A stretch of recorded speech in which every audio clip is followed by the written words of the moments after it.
আসসালামু আলাইকুম ওরহমতুল্লাহি ওবরকাতু। প্রিয় দর্শক, আশা করছি দেশের বাইরে থেকে যে যেখানে বসে আপনি আমাদেরকে দেখছেন, আপনারা সকলেই ভালো আছেন। আমরাও আলহামদুলিল্লাহ আপনাদের দোয়ায় অনেক অনেক ভালো আছি। আমরা অবস্থান করছি সুনামগঞ্জ জেলার দিরাই উপজেলার নাসিরপুর গ্রামে। এই গ্রামটি এমন একটি গ্রাম যেখানে বিগত কিছুদিন পূর্বে অন্ধকারে নিমজ্জিত ছিল, মুক্তির কোনো দিশা ছিল না, মুক্তির কোনো আলো ছিল না। ঠিক এমনই সময় এলাকার কয়েকজন তরুণ আলেমদের উদ্যোগে এবং বিশিষ্ট মুরব্বিয়ানদের পরামর্শে প্রতিষ্ঠিত হয়েছিল হজরত আয়েশা সিদ্দিকা রাদিয়াল্লাহু তাআলা আনহা বালিকা মাদ্রাসা অ্যান্ড কিন্ডার গার্ডেন। এখানে এই মাদ্রাসা প্রতিষ্ঠিত হওয়ার পর থেকে এই এলাকায় মুক্তির আলো জ্বলজ্বল করে জ্বলছিল এবং মানুষ খুঁজে পেয়েছিল মুক্তির দিশা। গোটা সমাজ যখন অন্ধকারে নিমজ্জিত, গোটা সমাজের মানুষ যখন ইসলামের পথ ছেড়ে অন্য পথে পা বাড়িয়েছিল, ঠিক এমনই সময় মানুষকে মুক্তির দিশা দিতে এই এলাকায় প্রতিষ্ঠিত হয়েছিল হজরত আয়েশা সিদ্দিকা রাদিয়াল্লাহু তাআলা আনহা বালিকা মাদ্রাসা। মহাগ্রন্থ আল কোরআন এটি এমনই একটি গ্রন্থ, যে গ্রন্থ চির অবিনশ্বর, চিরন্তন, চিরনির্ভুল। যে গ্রন্থের অনুসরণ করলে আমাদের জীবনে কোনো অশান্তি থাকে না, সেই মহাগ্রন্থ আল কোরআনের একটি আয়াত হচ্ছে ফাসআলু আহলা যিকরি ইন কুনতুম লা তা'লামুন, যে তোমরা শুনে রাখো, যারা জানে তোমরা তাদের কাছ থেকে জিজ্ঞাসা করে নাও যদি তোমরা না জানো। এবং রাসূল সাল্লাল্লাহু আলাইহি সাল্লামের অসংখ্য হাদিসের মধ্য থেকে একটি হাদিস রয়েছে, তলাবুল ইলমি ফারিদাতুন আলা কুল্লি মুসলিম, যে দ্বীনি ইলম অর্জন করা প্রত্যেক মুসলমানের উপর ফরজ। তো দ্বীনি ইলম অর্জন করার জন্য নিশ্চয়ই একটি প্ল্যাটফর্মের দরকার। সেই প্ল্যাটফর্ম অত্র এলাকায় তৈরি হয়েছে। সেই প্ল্যাটফর্মের নাম হচ্ছে হজরত আয়েশা সিদ্দিকা রাদিয়াল্লাহু তাআলা আনহা বালিকা মাদ্রাসা অ্যান্ড কিন্ডার গার্ডেন। প্রিয় দর্শক, চাপাতির হাওর ঘেঁষা এই প্রতিষ্ঠান হজরত আয়েশা সিদ্দিকা রাদিয়াল্লাহু তাআলা আনহা বালিকা মাদ্রাসা অ্যান্ড কিন্ডার গার্ডেন। হ্যাঁ, আপনারা দেখতে পাচ্ছেন এই প্রতিষ্ঠানটি স্থাপিত হয়েছে, অর্থাৎ প্রতিষ্ঠিত হয়েছে 2005 সালে। 2005 সালের পর থেকে এই পর্যন্ত হাঁটি হাঁটি পা করে এই প্রতিষ্ঠানটি অনেক দূর এগিয়েছে। এবং আজকে তারিখ হচ্ছে 2017 সালের জুলাই মাসের 20 তারিখ। আজকে এই মাদ্রাসায় কওমি মাদ্রাসার সর্বোচ্চ ক্লাস দাওরায়ে হাদিস স্টার্ট হয়েছে। আজকের এই অনুষ্ঠানে আগমন করেছিলেন সিলেটের ঐতিহ্যবাহী দ্বীনি বিদ্যাপীঠ জামিয়া কাসিমুল উলুম দরগাহ হজরত শাহজালাল রহমতুল্লাহি আলাইহির স্বনামধন্য মুহতামিম হজরত মাওলানা আবুল কালাম জাকারিয়া সাহেব। এবং আজকে এই অনুষ্ঠানে উপস্থিত ছিলেন বিশিষ্ট আলেমেদিন, সিলেটের আরেক ঐতিহ্যবাহী দ্বীনি বিদ্যাপীঠ জামিয়া তাওয়াক্কুলিয়া রেঙ্গার সিনিয়র মুহাদ্দিস এবং অত্র প্রতিষ্ঠানে যাকে শাইখুল হাদিস হিসাবে নিয়োগ দেওয়া হয়েছে বিশিষ্ট আলেমেদিন হজরত মাওলানা ইকবাল বিন হাশিম সাহেব সহ অসংখ্য গুণীজন আজকের এই প্রোগ্রামে উপস্থিত ছিলেন। প্রিয় দর্শক, এবারে আমরা কথা শুনব এবং এই মাদ্রাসা নিয়ে আমরা আবেগ অনুভূতি শুনব। বিশিষ্ট আলেমেদিন, সিলেটের ঐতিহ্যবাহী দ্বীনি বিদ্যাপীঠ জামিয়া কাসিমুল উলুম দরগাহে হজরত শাহজালাল রহমতুল্লাহি আলাইহি এর সম্মানিত মুহতামিম হজরতুল আল্লাম হজরত মাওলানা শায়েখ আবুল কালাম জাকারিয়া সাহেবের কাছ থেকে। হজরত, আপনি আজকে এই মাদ্রাসায় প্রথম বোখারি উদ্বোধন করেছেন, তো আপনার আবেগ অনুভূতি জানতে চাচ্ছি এবং এই মাদ্রাসা নিয়ে আপনার যদি কোনো দিক নির্দেশনামূলক আলোচনা থাকে তাহলে প্লিজ আমাদেরকে একটু জানাবেন।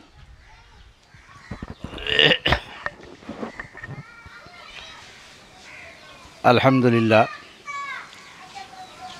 আজকে এই মাদ্রাসায় আমার প্রথম আসা দর্শে বুখারীর উপলক্ষে এই গ্রামে বা এই মাদ্রাসায় আমার প্রথম আসা। আমি যে জিনিসটা ভাবছি যে একটা প্রত্যন্ত অঞ্চল বলা যায়, যোগাযোগ বিচ্ছিন্ন অঞ্চল এখনও বলা যায়, কিন্তু যোগাযোগ বিচ্ছিন্ন অঞ্চল হওয়া সত্ত্বেও আমি যতটুকু জানতে পারলাম এখানে মহিলা মাদ্রাসা হিসাবে বিভিন্ন গ্রাম থেকে দূরের গ্রাম থেকেও মেয়েরা এসে এখানে পড়াশোনা করছে। এটা মাদ্রাসার একটা উন্নতি অগ্রগতির আমি শুভ লক্ষণ মনে করি। একটা প্রত্যন্ত অঞ্চলে মাদ্রাসার শিক্ষার সর্বোচ্চ জমাত দাওরায়ে হাদিসের আজকের শুভ সূচনা, এটাও মাদ্রাসা এর উন্নতি এবং অগ্রগতির একটা উজ্জ্বল দৃষ্টান্ত, উজ্জ্বল প্রমাণ মনে করা যায়। মাদ্রাসা যেহেতু একটা দ্বীনি মাদ্রাসা, কওমি মাদ্রাসা, সেই হিসাবে কওমি মাদ্রাসার ইতিহাস ঐতিহ্য রক্ষা করে পরিচালক মণ্ডলীকে চলার জন্য তো বিশেষভাবে অনুরোধ আমরা করব। তাছাড়া একটা মহিলা মাদ্রাসা হিসাবে সবার দৃষ্টি আকর্ষণ করবে যদি মহিলারা পুরাপুরিভাবে শরীর পর্দা পালন করে আসা যাওয়া করে, তাহলে আমি মনে করি মাদ্রাসার গ্রহণযোগ্যতা আরও বৃদ্ধি পাবে। শুধু মাদ্রাসার বাউন্ডারির ভিতরে পর্দা করবে তা না, বরং উস্তাদ মণ্ডলী, পরিচালক মণ্ডলী যারা আছেন তারা বিশেষভাবে তাদেরকে, ছাত্রীদেরকে উপদেশ দিতে আমার অনুরোধ থাকবে, যারা মাদ্রাসা থেকে বের হয়ে রাস্তাঘাটে, এমনকি তার গ্রামেও যেন, বাড়িতেও যেন শরঈ পর্দা পালন করে তারা চলাফেরা করেন। এতে ইনশাআল্লাহ মাদ্রাসার সুনাম সুখ্যাতি যে পরিমাণ আছে এর চেয়ে অনেক গুণ বেড়ে যাবে ইনশাআল্লাহ। বাকি রইল মাদ্রাসা, এখানে একটা কওমি মাদ্রাসা হিসাবে মহিলা শাখা, অন্য শাখা আছে কিনা আমার জানা নাই, তো মহিলা শাখা হিসাবে সময়ের প্রয়োজন পূরণে আমি মনে করি একটা বিশেষ ভূমিকা রাখছে মাদ্রাসা। বর্তমান সময়ে আমরা যেভাবে দেখছি মহিলাদের মাঝে যেভাবে উলঙ্গপনা, বেপরদিগি ইত্যাদি লক্ষ্য করছি, বেহায়াপনা, এর প্রতিবাদ করতে হলে অবশ্যই আমাদের মা বোনদেরকে, আমাদের মেয়েদেরকে একজন আদর্শ নারী হিসাবে প্রতিষ্ঠিত করতে হবে। আর এজন্যে কওমি মাদ্রাসা বা দ্বীনি মাদ্রাসার কোনো বিকল্প নাই। সেই হিসাবে এই মাদ্রাসাটা সুনাগরিক সৃষ্টিতে বিশেষ ভূমিকা রাখবে। কারণ মা জাতি যদি সতী হয়, মা জাতি যদি নেক হতে পারে, নাগরিকও নিঃসন্দেহে এদের মাধ্যমে যারা আসবে এরা সবাই সুনাগরিক হবার খুবই আশা রাখা যায়। সেই হিসাবে এই মাদ্রাসা একটা বিশেষ ভূমিকা রাখছে এবং রাখবে আমি মনে করি। আল্লাহ এই মাদ্রাসাকে কবুল করুক, আমিন। আমরা হজরতের কাছ থেকে আরেকটি বিষয় জানতে চাচ্ছি যে আপনি নিশ্চয়ই জানেন এবং আশার প্রতি নিশ্চয়ই অনুধাবন করতে পেরেছেন যে এই এলাকাটি একটি অবহেলিত এলাকা। তো এই এলাকায় এরকম একটি কওমি মাদ্রাসা আসলে পরিচালনা করা, যারা পরিচালনা পরিষদ যারা আছেন তাদের জন্য অনেকটা কষ্টকর। মাদ্রাসার আয় ব্যয় হিসাব কষিয়ে চলাফেরা করা অনেক বেশি কষ্টকর। তো পরিচালনা পরিষদের উদ্দেশ্যে যদি কিছু বলতেন। আসল ব্যাপার হচ্ছে পরিচালক মণ্ডলী যারা আছেন তারা যদি ইখলাস নিষ্ঠার সাথে কাজ করে যান, ব্যবস্থা আল্লাহ করবে। আল্লাহর উপর ভরসা করে যদি কাজ চালিয়ে যেতে পারেন, এ প্রত্যন্ত অঞ্চল হোক বা অবহেলিত যাই বলুন, এটা আসল কোনো ফ্যাক্টর নয়, আসল ব্যাপার নয়। মানুষের মন যদি জয় করে নিতে পারেন, এলাকার মানুষ যদি মাদ্রাসামুখী হয়ে যায়, তারা তাদের লেখাপড়া, তাদের পরিচালনা, তাদের এই তাহজিব তামাদ্দুনের মাধ্যমে যদি এলাকার মানুষের মন জয় করে নিতে পারেন, এটা কোনো পরিচালনাটা কোনো কষ্টের ব্যাপার হবে না। তাছাড়া মহিলা মাদ্রাসায় আমরা লক্ষ্য করি এখানে শুধু জনগণের চাঁদার উপর নির্ভর করতে হয় না, অনেকাংশে মহিলা মেয়েদের কাছ থেকেও মাদ্রাসার একটা অর্থ সংগ্রহের একটা ব্যবস্থা তো আশা করি এখানেও হয়, অন্য মাদ্রাসার মতো এখানেও হয়তো হচ্ছে। বাকি রইল পরিচালক মণ্ডলী যদি সবাই ইখলাসের সাথে, নিষ্ঠার সাথে কাজ চালিয়ে যান, আমার বিশ্বাস কোনো সমস্যা হবে না। আমাদের অভিজ্ঞতা হচ্ছে যে অনুন্নত গ্রাম হোক বা উন্নত গ্রাম হোক, অনুন্নত এলাকা হোক, উন্নত এলাকা হোক, সর্ব জায়গায় পরিচালক মণ্ডলী যদি সৎ এবং নিষ্ঠার সাথে কাজ না করেন তখনই সমস্যার সৃষ্টি হয়। নিষ্ঠার সাথে, ইখলাস সাথে কাজ করে যান, তাহলে অবশ্যই তারা সফল কাম হবেন, এতে সন্দেহ না। বাকি রইল এখানে প্রত্যন্ত অঞ্চল বলতেছেন অবহেলিত। আসলে আমরা লক্ষ্য করছি যেখানে কোনো একটা কওমি মাদ্রাসা প্রতিষ্ঠিত হয়ে যায়, সেই মাদ্রাসার বদৌলতে এই এলাকাটা তখন অবহেলিত থাকে না, সেই এলাকার সুনাম সুখ্যাতি বরং এলাকা সারা দেশেই পরিচিত হয়ে যায়। অনেক গ্রাম আছে, প্রত্যন্ত গ্রাম অঞ্চলে গ্রাম আছে যেগুলোতে একটা কওমি মাদ্রাসা আছে, কিন্তু বাংলাদেশের অনেক অঞ্চলে দূর দূরের লোকেরাও এই মাদ্রাসার নাম জানে, এই গ্রামের নাম জানে।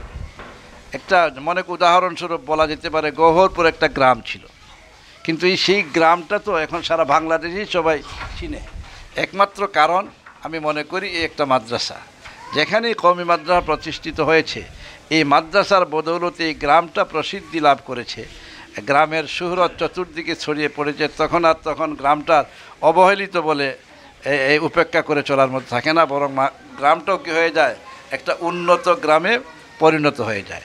নাসিরপুর গ্রামটাও আমি মনে করি এই কওমি মাদ্রাসার কারণে, এই মহিলা মাদ্রাসার কারণে উন্নত গ্রামে, প্রসিদ্ধ একটা গ্রামে পরিণত হবে ইনশাআল্লাহ, এতে কোনো সন্দেহ নেই। জাযাকাল্লাহু আহসানুল জাযা। প্রিয় দর্শক, আমরা কথা বলছিলাম বিশিষ্ট আলেমে দ্বীন হযরতুল আল্লাম হযরত মাওলানা শায়েখ আবুল কালাম জাকারিয়া সাহেবের কাছ থেকে। প্রিয় দর্শক, আমরা এই মুহূর্তে উপস্থিত রয়েছি অত্র প্রতিষ্ঠানের দাওরায়ে হাদিস ক্লাসরুমে। আমরা এ পর্যায়ে কথা শুনব যিনি হাজার হাজার আলেমদের উস্তাদ, সিলেটের ঐতিহ্যবাহী দ্বীনী বিদ্যাপীঠ জামিয়া তাওকুলিয়া রেঙ্গার সিনিয়র মুহাদ্দিস এবং অত্র প্রতিষ্ঠানের শাইখুল হাদিস হযরতুল আল্লাম হযরত মাওলানা শায়েখ ইকবাল বিন হাশিম সাহেবের সাথে। আসসালামু আলাইকুম ওয়া রাহমাতুল্লাহি ওয়া বারাকাতুহু। ওয়া আলাইকুম আসসালাম ওয়া রাহমাতুল্লাহ। জি উস্তাদজি, কেমন আছেন? আলহামদুলিল্লাহ, ভালো আছি। উস্তাদজি, আপনি তো এই প্রতিষ্ঠানে হাদিসের খেদমত করছেন, তো আমরা আপনার এই খেদমত ইসলামের স্বার্থে, দ্বীনের স্বার্থে এবং এই হাদিসের খেদমতকে আমরা কওমি টিভির মাধ্যমে সারা বিশ্বে ছড়িয়ে দিতে চাই। তো এই প্রতিষ্ঠানে আপনার প্রতিষ্ঠান নিয়ে আপনার আবেগ অনুভূতি শুরুতে আমরা একটু শুনবো। আলহামদুলিল্লাহ, আল্লাহ যেমনভাবে পাক ভারতের এক প্রত্যঞ্চল দেওবন্দের মধ্যে যেমনভাবে আলেমের নূর আল্লাহ জ্বালিয়েছিল, আমার মনে হচ্ছে আলহামদুলিল্লাহ আমাদের সুনামগঞ্জ, দিরাইর, নাসিরপুর এরকমের এক ব্যাকওয়ার্ড এলাকার মধ্যে আল্লাহর নূর, রাসূলের নূর, এগুলি আল্লাহ পাক রব্বুল আলামিন এই জায়গা থেকে আল্লাহ বিতরণ করবে বলে আমার মনের পরিপূর্ণ আশা। আমিন। উস্তাদজি, আমরা আরেকটা বিষয়ে আসলে জানতে চাচ্ছিলাম যে প্রত্যেকটা এলাকাতে চাই সরকারিকরণ অথবা বেসরকারি প্রতিষ্ঠান থাকে, বিভিন্ন প্রতিষ্ঠান, স্কুল, কলেজ, ভার্সিটি অনেক কিছুই থাকে। তো এই এলাকাতে আসলে এই জায়গায় যদি মাদ্রাসার পরিবর্তে যদি স্কুল হতো, আমরা দেখতে পাচ্ছি নাই, এই জায়গায় মাদ্রাসা প্রতিষ্ঠিত হয়েছে। স্কুল হলে জনসাধারণের, শিশু বাচ্চাদের এবং বিশেষ করে মহিলাদের কতটুকু ফায়দা হতো, এবং এই মাদ্রাসা প্রতিষ্ঠিত হওয়ার কারণে ছোট ছোট ছেলেরা এবং বিশেষ করে আমার বোনেরা যারা দাওরায়ে হাদিস পর্যন্ত আজকে পড়ালেখা করছেন, তাদের কতটুকু ফায়দা হচ্ছে বা হবে, সে বিষয়ে আপনি কি বলেন? আলহামদুলিল্লাহ, জাতির কাছে এই কথাটা আমানত রাখতে চাই। আমাদের সরকার, আমাদের জ্ঞানী গুণী সবাই চিন্তা ফিকির করতেছেন নিরক্ষর দূর করার জন্য। স্কুলে নিরক্ষর দূর হচ্ছে, আমরাও নিরক্ষর দূর করছি, কিন্তু আমরা বুকে হাত দিয়ে বলতে পারি স্কুলের আদর্শ আর আমাদের এই মহিলা মাদ্রাসার আদর্শের মধ্যে রাত দিন ডিফারেন্স। দ্বিতীয় নাম্বার হলো তাদেরও মাধ্যমিক শিক্ষা আছে, আমাদেরও মাধ্যমিক শিক্ষা আছে। আলহামদুলিল্লাহ, আমাদের মাধ্যমিক শিক্ষার ইংরেজি, অঙ্ক সহ আধুনিক জগতের সব শিক্ষার সাথে মানবতার শিক্ষা, ধর্মীয় শিক্ষা, ওই শিক্ষা আলহামদুলিল্লাহ যেভাবে আমরা দিচ্ছি, আমরা শুধু খালি ধর্মের খেদমত করছি না, আমরা জাতিরও খেদমত করে যাচ্ছি। সাথে সাথে আলহামদুলিল্লাহ বর্তমান সরকার, আমরা তাদেরকে ধন্যবাদ জানাচ্ছি। আমাদের টাইটেল ক্লাসকে তারা মাস্টার্সের মান দেওয়ার কারণে আলহামদুলিল্লাহ আমাদের মা ও বোনেরা যারা টাইটেল দিবে তারাও মাস্টার্সের মান পাওয়ার পরে অবশ্যই শুধু খালি ধর্মের খেদমত না, জাতির এমন খেদমত করবে যেগুলি দেখাই দিবে যে ভার্সিটির মেয়েরা এবং কলেজের মেয়েরা কতটুকু করতে পারছে এবং আমাদের মা বোনেরা কতটুকু করতে পারবে। জাযাকাল্লাহু আহসানুল জাযা। প্রিয় দর্শক, আমরা কথা বলছিলাম অত্র প্রতিষ্ঠানের সম্মানিত শাইখুল হাদিস হযরতুল আল্লাম হযরত মাওলানা শায়েখ ইকবাল বিন হাশিম সাহেবের সাথে। আস্তাগফিরুল্লাহাল্লাযী লা ইলাহা ইল্লা হুয়াল হাইয়্যুল কাইয়্যুম। আস্তাগফিরুল্লাহাল্লাযী লা ইলাহা ইল্লা হুয়াল হাইয়্যুল কাইয়্যুম। আস্তাগফিরুল্লাহাল্লাযী লা ইলাহা ইল্লা হুয়াল হাইয়্যুল কাইয়্যুম। সাল্লাল্লাহু আলা সাইয়্যিদিনা মাওলানা মুহাম্মদ ওয়া আলা আলিহি ওয়া আসহাবিহি ওয়া সাল্লাম। সাল্লাল্লাহু আলা সাইয়্যিদিনা মাওলানা মুহাম্মদ ওয়া আলা আলিহি ওয়া আসহাবিহি ওয়া সাল্লাম। সাল্লাল্লাহু আলা সাইয়্যিদিনা মাওলানা মুহাম্মদ ওয়া আলা আলিহি ওয়া আসহাবিহি ওয়া সাল্লাম। বুখারী শরীফের মধ্যে মুকদ্দমাত হিসাবে কিছু কথা কইমু। এখন শুধু খালি আরম্ভ করার জন্য আমার আসাতায়ে কেরাম থেকে নিয়ে ইমামে বুখারী পর্যন্ত, ইমামে বুখারী রাহমাতুল্লাহি আলাইহি থেকে রাসূল আকদাস সাল্লাল্লাহু আলাইহি ওয়াসাল্লাম পর্যন্ত হাদিসে নববীর নিয়ামত দিয়া যারা আমাদেরকে চিরঋণী করে দুনিয়া থেকে বিদায় নিয়ে গেছেন, তাদের জন্য আমরা মুখতাসর দোয়া করতাম। এটাই আমাদের আকাবিরদের তরজ তরিকা। তারা দুনিয়াতে মেহনত করে গেলেন কিছু ফাইবার জন্য, তাদের রুহানি ফিউজ ও বরকত আমরাও পাওয়ার জন্য। আমাদের আসল তরজ তরিকা ইফতিতার তাই। এই কারণে আমরা মুখতাসরভাবে আমরা দুরূদ ও ইস্তিগফারের পরে একবার আলহামদুলিল্লাহ, তিনবার কুল হুয়াল্লাহ শরীফ পড়লাম। আমার বুখারীর আসাতায়ে কেরাম অনেক, হামজা শাহ কাশ্মীরি রহমতুল্লাহি আলাইহি, দেওবন্দের মুস্তাজাবুদ দাওয়াত শেখ আব্দুল হক রহমতুল্লাহি আলাইহি, হাজিপুরি হুজুর মাওলানা ওয়ারিসউদ্দিন সাহেব রহমতুল্লাহি আলাইহি, যিনি বাহরুল উলুম হুসাইন সাহেব রহমতুল্লাহি আলাইহি শাগরিদ, আমার উস্তাদ মদিনা রহমতুল্লাহি আলাইহি আজল খলিফা বলরামপুরি হুজুর রহমতুল্লাহি আলাইহি, যে বলরামপুরি হুজুর রহমতুল্লাহি আলাইহি শাইখুল হাদিস আল্লামা জাকারিয়া রহমতুল্লাহি আলাইহি খাস শাগরিদ। আর লফজান লফজান, হরফান হরফান, তকরিরান তকরিরান যে উস্তাদের কাছে আমি বুখারী শরীফ পড়ছি আউয়াল থেকে আখির পর্যন্ত 30 পারা, তিনি হলো আল্লাহ হাজারি বাদশাহ শাইখুল হাদিস আল্লামা আব্দুল আজিজ সাহেব রহমতুল্লাহি আলাইহি। এই হযরত সহ আরো আসাতায়ে কেরাম যারা হাদিসের তলে মেহনত করছেন, সবার জন্য দোয়ার দরখাস্ত। وقول عز وجل إنا أوحينا إليك كما أوحينا إلى نوح والنبيين من بعده وبالسند المتصل منا إلى الإمام الهمام أمير المؤمنين في الحديث المعروف المشهور بالإمام البخاري رحمه الله أنه قال حدثنا الحميدي قال حدثنا سفيان قال حدثنا يحيى بن سعيد الأنصاري قال أخبرني محمد بن إبراهيم التيمي أنه سمع علقمة بن وقاص الليثي رحمه الله يقول سمعت عمر بن الخطاب رضي الله تعالى عنه على المنبر يقول سمعت رسول الله صلى الله عليه وسلم يقول إنما الأعمال بالنيات। আমার আমল, আমার ফরানি, তোমরার ফরা, আমাদের আরবাবে মাদারিস সহ আমরা সবাই আমলকে আগে সুন্দর করি। আর আমলরে সুন্দর করতে হলে নিয়তে আগে আমরা তাসবিহ করি। আমরা সবাই আল্লাহর কাছে কই, আল্লাহ একমাত্র তোমার রাজি খুশি করবার লাগি পড়তেছি, আয় আল্লাহ তুমি আমরার নিয়তরে কবুল ফরমাও। আমিন। ইন্নামাল আ'মালু বিন্নিয়াত ওয়া ইন্নামা লিমরিইম মা নাওয়া। আর সব মানুষের জন্য যে জানিয়ত করবে তাই পাইবে। ফামান কানাত হিজরাতুহু ইলা দুনিয়া, কেউ যদি হিজরতের মতো কোনো কাজ দুনিয়ার উদ্দেশ্যে করে, ইউসিবুহা দুনিয়াই পাইবে, আও ইলা ইমরাআতিন আও ইলা ইমরাআতিন বা কোন মহিলার দিকে যদি যায়, ইয়ানকিহুহা বিবাহ করবার লাগি, ফা হিজরাতুহু তাহলে তার হিজরত ইলা মা হাজারা ইলাইহি।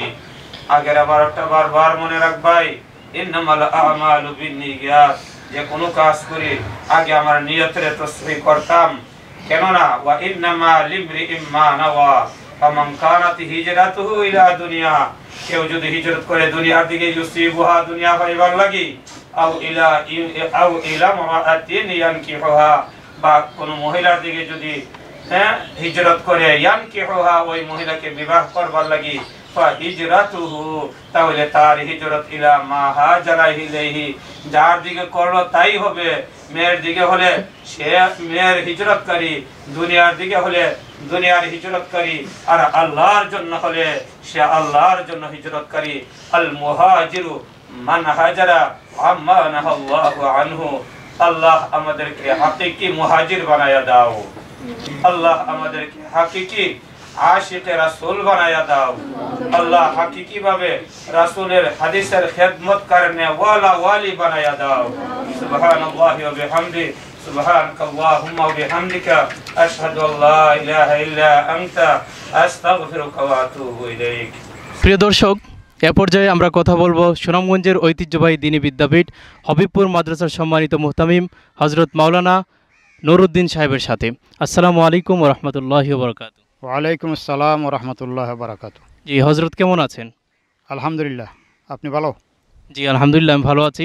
তো আজকে তো আপনি দর্সে বুখারীর প্রথম সবক হয়েছিল, আপনি উপস্থিত হয়েছেন এবং অত্যন্ত চমৎকার বক্তব্য দিয়েছেন। তো এই প্রতিষ্ঠানে এসে আপনার কেমন লাগছে সেই অনুভূতি আমরা জানতে চাচ্ছি আপনার কাছ থেকে।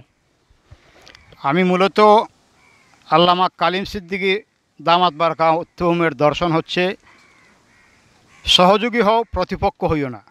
আমি চেষ্টা করি যত সব দিনই খেদমত যারা যেভাবে আঞ্জাম দিচ্ছেন তাদের সাথে সহযোগিতামূলক, অংশগ্রহণমূলক সহযোগিতা করতে। এই হিসাবে নাসিরপুর মাদ্রাসা আজকে প্রায় 1.5 যুগের কাছাকাছি চলছে। তাদের সাথে একটা আন্তরিক সম্পর্ক রয়েছে এবং তারা এই নবীন ওলামায়ে কেরাম যে এখানে অবহেলিত একটি জনপদে সুন্দর একটি প্রতিষ্ঠান গড়ে তুলেছেন, এটা আমার কাছে অত্যন্ত ভালো লেগেছে। তাই তাদেরকে আমি মন থেকে মহব্বত করি বিধায় তারা আমাকে অনেক সময় একটু যখন বলেন যে আমরা কোনো প্রোগ্রাম করব, তখন আমি চেষ্টা করি একটু অংশগ্রহণ করে নিজেকে যাতে এই ভালো কাজের সাথে একটু সম্পৃক্ত রাখতে পারি। হজরত, আপনি তো একটি মাদ্রাসা পরিচালনা করছেন এবং মাদ্রাসা পরিচালনার অভিজ্ঞতা নিশ্চয়ই আপনার রয়েছে। তো এই প্রতিষ্ঠান যারা পরিচালনা করছেন, ইতিপূর্বে আমি সাক্ষাৎকার নিয়েছি, সকলকে আমার কাছে মনে হয়েছে তরুণ। তো তরুণদের উদ্দেশ্যে যারা পরিচালনা করছেন, আপনার কোনো অভিজ্ঞতার কথা যদি শেয়ার করতেন তাহলে তারা আশা করছি অনেক উপকৃত হতো। তরুণরা মূলত মূল শক্তি এবং তরুণ সমাজ যখন ইসলামের প্রচার এবং প্রসারে এগিয়ে আসবে, তখন এই ইসলামের প্রসারের যে অপ্রতিরোধ্য গতি সৃষ্টি হবে, সেই গতিকে কেউ বাধা দিয়ে রুখতে পারবে না। তাই আজকে এই নবীন প্রজন্ম, এই তরুণ ওলামায়ে কেরামরা যে কাজটি করছেন খুব ভালো লাগছে। এবং তারা যদি যেভাবে আন্তরিকভাবে নিরলস প্রচেষ্টা চালিয়ে যাচ্ছেন, তারা যদি আরও আন্তরিক হন, আরও নিরলসভাবে কাজ করে যান, ছাত্রী যারা আছে, ছাত্র যারা আছে, তাদের প্রতি সহানুভূতিশীল হয়ে পিতৃস্নেহ এবং মাতৃস্নেহের মতো ছাত্রদেরকে লালন পালন করেন, তাদের সাথে সহানুভূতিশীল হন এবং তাদেরকে আগ্রহ সৃষ্টির মাধ্যমে, লেখাপড়ার প্রতি তাদেরকে উৎসাহিত করার মাধ্যমে যদি তারা তাদের ছেলেমেয়েদেরকে মন মানসিকতাকে তৈরি করেন, তাইলে অভিভাবকরা এই মাদ্রাসার প্রতি এবং এই যুব ওলামায়ে কেরামদের প্রতি আরও আকৃষ্ট হবে এবং তারা বেশি করে এলাকায় দ্বীনের খেদমত করতে খুব একটা ভালো পরিবেশ পাবে বলে আমি মনে করি। প্রিয় দর্শক, এই মুহূর্তে আমরা কথা বলবো হজরত আয়েশা সিদ্দিকা রাদিয়াল্লাহু তাআলা আনহা বালিকা মাদ্রাসা অ্যান্ড কিন্ডারগার্টেন, যিনি পরিচালনা করছেন, যার মেধা দক্ষতা দিয়ে যিনি অত্যন্ত সুচারুরূপে এই প্রতিষ্ঠানটি পরিচালনা করছেন, হজরত মাওলানা মুফতি ফয়সল হক সাহেবের সাথে আমরা কথা বলবো। আসসালামু আলাইকুম ওয়া রাহমাতুল্লাহ। ওয়ালাইকুম আসসালাম ওয়া রাহমাতুল্লাহি ওয়া বারাকাতুহু। জি হজরত, আশা করছি আপনি ভালো আছেন। জি আলহামদুলিল্লাহ, আপনি কেমন আছেন? আলহামদুলিল্লাহ, আমি ভালো আছি। তো আপনি আজকের এই প্রতিষ্ঠানে এসে বুঝতে পারলাম যে অত্যন্ত দক্ষ এবং সুচারুরূপে প্রতিষ্ঠানটি পরিচালিত হচ্ছে। তো প্রতিষ্ঠান নিয়ে আপনার প্ল্যান প্রোগ্রাম কি রয়েছে যদি আমাদেরকে একটু জানাতেন। জি আসলে আমাদের এই প্রত্যন্ত অঞ্চলে, বাটি অঞ্চলে ছাত্রছাত্রীরা অনেক অবহেলিত এবং ওরা শিক্ষার দিক দিয়ে অনেক পিছিয়ে আছে, যার জন্য আমরা কিছু সংখ্যক যুবক, কিছু সংখ্যক নওজোয়ান মিলে এই প্রত্যন্ত অঞ্চলে একটি জাগতিক ও ইসলামিক শিক্ষার সমন্বয়ে সুন্দর একটি প্রতিষ্ঠানের রূপরেখা আমাদের মাইন্ডে অনেক আগেই ছিল। আজকে আলহামদুলিল্লাহ 10-12 বছর যাবৎ মেহনত করে এই পর্যন্ত আমরা দাওরায়ে হাদিস পর্যন্ত আলহামদুলিল্লাহ পৌঁছতে পেরেছি। এটা এলাকাবাসী সাথে সাথে যারা সহযোগিতায় আছেন, মাদ্রাসার শুভাকাঙ্ক্ষী মহল, তারার বিশেষ সাহায্য সহযোগিতায় এবং আল্লাহ তাআলার বিশেষ মেহেরবানিতে আজকে আমরা দাওরায়ে হাদিস খুলতে পেরেছি। আজকে দরসে বুখারী অনুষ্ঠান হয়েছিল, আলহামদুলিল্লাহ অনেক দূর দূরান্ত থেকে মেহমানবৃন্দ উপস্থিত হয়েছিলেন।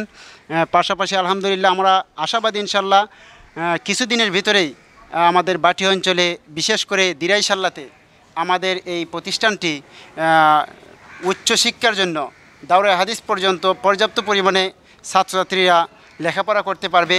বিশেষ করে মহিলা শাখায় ইনশাল্লাহ আমরা আশাবাদী হাজারখানেক ছাত্রীদের জন্য আমাদের এখানে ব্যবস্থাপনার প্ল্যান আছে। আপনার এলাকাবাসী যদি সহযোগিতা করে এবং জাতীয় পর্যায়ে যদি এদিকে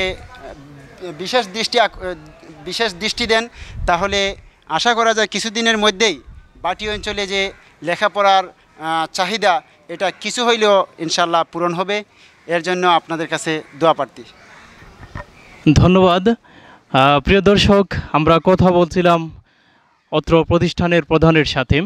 তো আমি প্রতিষ্ঠান প্রধানের কাছে একটি বিষয় জানতে চাচ্ছি, সেটি হচ্ছে যে আজকে যে বুখারী শরীফের প্রথম দর্স উদ্বোধন হলো, তো আমার কাছে যেটা মনে হচ্ছিল যে ছাত্রছাত্রীদের চাহিদা ব্যাপক, কিন্তু পর্যাপ্ত পরিমাণ হয়তো আবাসন ব্যবস্থা অথবা ক্লাসরুমের সুব্যবস্থা না থাকার কারণে আমার কাছে মনে হচ্ছে যে সেটা মনে হয় সম্ভবপর হয়ে উঠছে না। তো বিল্ডিংয়ের ব্যাপারে অথবা শিক্ষা রুমের ক্লাসরুমের ব্যাপারে আপনাদের কি প্ল্যান রয়েছে, কি চিন্তাভাবনা রয়েছে, যদি আমাদেরকে একটু জানাতেন। ধন্যবাদ। আসলে আমাদের যে সুপরিকল্পিত ভবন আছে এটা অনেক বড়, অনেক আকাঙ্ক্ষা আমাদের। আলহামদুলিল্লাহ এ যাবৎ আমাদের এখানে প্রায় 20 থেকে 30 হাত প্রস্থ এবং 80 হাত দৈর্ঘ্য লম্বা বিল্ডিংয়ের 3 তলা প্রশস্ত বিল্ডিংয়ের ভিত্তি স্থাপন হয়ে গেছে। অলরেডি 1 তলা কমপ্লিট হয়ে গেছে, 2 তলায় কাজে হাত দিছি। বাকি আংশিক হওয়ার কারণে আমাদের এখানেও ক্লাস ভবনগুলা এবং আবাসিক ভবনগুলার যথাযথ ব্যবস্থা হয়নি। আমরা আশাবাদী ইনশাল্লাহ কিছুদিনের ভিতরে এই 3 তলা বিল্ডিংটা কমপ্লিট হইলে আমাদের দাওরায়ে হাদিস পর্যন্ত শুধুমাত্র ক্লাসরুম এবং আবাসিক কিছু আংশিক ব্যবস্থাপনা হবে ইনশাল্লাহ। আর বাকি আমাদের যে এরিয়াগুলো দেখতেছেন এর চেয়ে আরও 2 গুণ বা 3 গুণ এরিয়া আমাদের সামনে বাকি আছে, যেখানে আমরা এখনও হাত দিতে পারি নাই। যেহেতু এটা পানির এলাকা, এখানে নিম্নাঞ্চল পানিতে ডুবে আছে। শুকনার মৌসুমে এখানে ধান ক্ষেত বা এরকম জমিন পতিত আছে।